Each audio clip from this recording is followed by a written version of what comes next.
UFO Rescue, turning unfinished projects into wonderful, inspiring progress. Stick around for a few minutes and I'll show you how.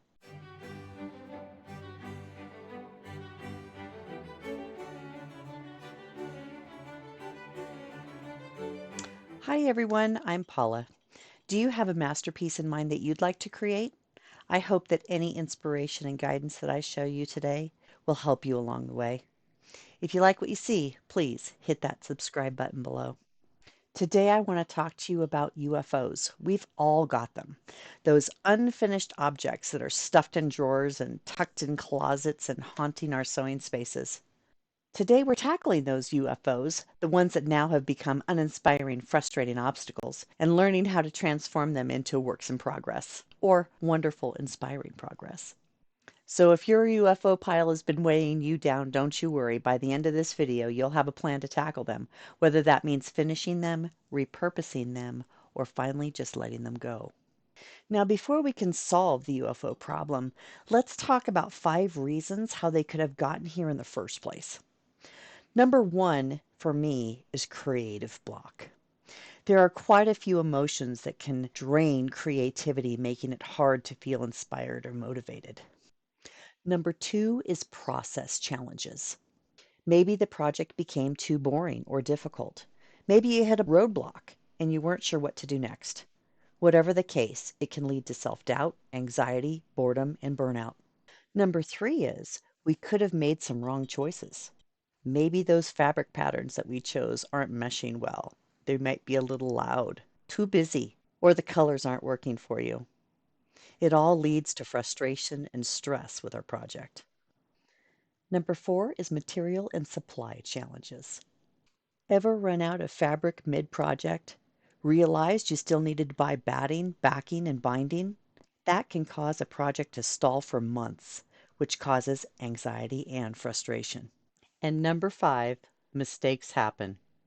A cutting or piecing mistake can take the wind right out of your creative sails and triggers perfectionism, fear of failure, and frustration.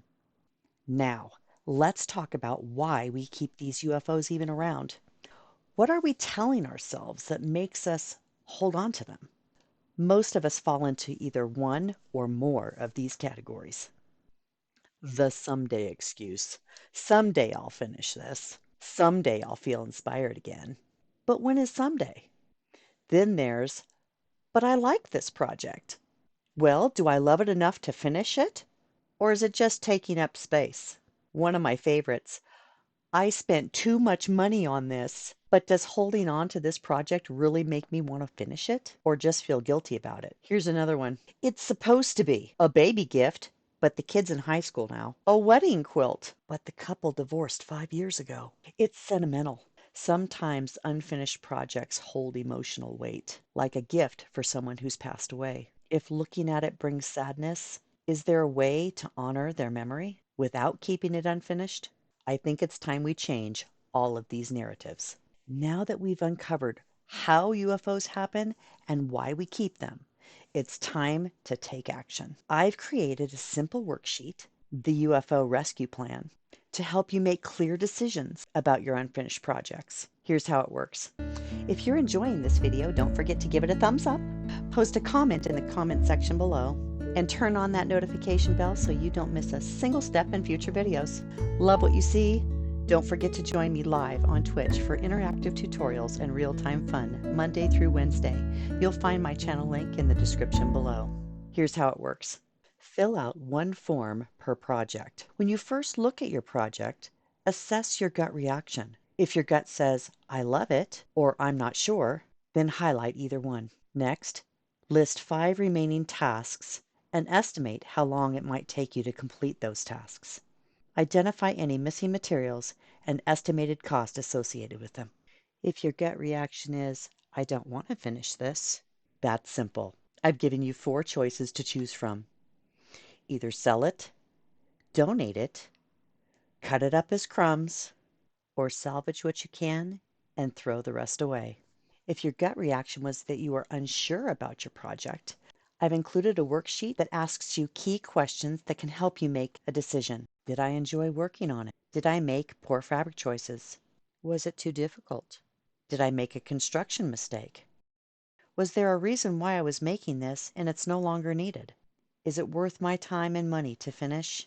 This worksheet will help you make a final decision on those projects in question. Once you've processed all of your UFOs, pick a few projects with the least amount of time and cost and start with one. Can't decide which one to start first? Roll a die and let fate decide. Now it's your turn.